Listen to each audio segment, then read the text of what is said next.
Edhe Imam Ibn al-Qayyim flet për çështjen e syrit, edhe ka fol, domethënë shumë gjerësisht, edhe ndoshta me ndihmën e Allahut ndonjëherë do të flasim për komentimet që i ka për këto dy sure.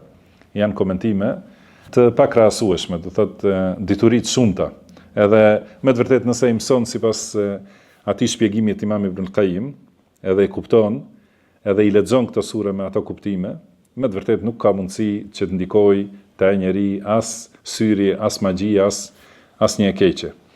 Një prej atyre që është interesant për të përmendur e ka krahasuar ziliqarin me gjarprin, sepse ai që ka zili, do të thënë ka negativitet shumë, si gjarpri, që ka në vetvete helm, do të thënë është në përbërjen e kësaj krijese është helmi. Mirë po, ai helmi është i qetësuar.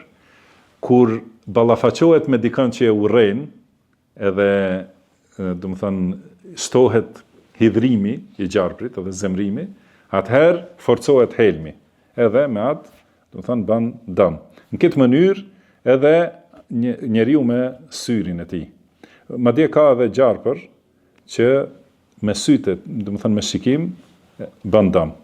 Do thotë me shikimin e tij, edhe kjo është realitet, do thotë i parë, që vetëm nëse dikush e shikon direkt në sy gjarprin, dëmtohet prej tij. Do thënë kjo e tregon atë fllitësinë e shpirtit që e ka. Edhe në këtë mënyrë njeriu që ka hased, do thotë ndikon edhe me sytë e tij, edhe me veprimet e tij.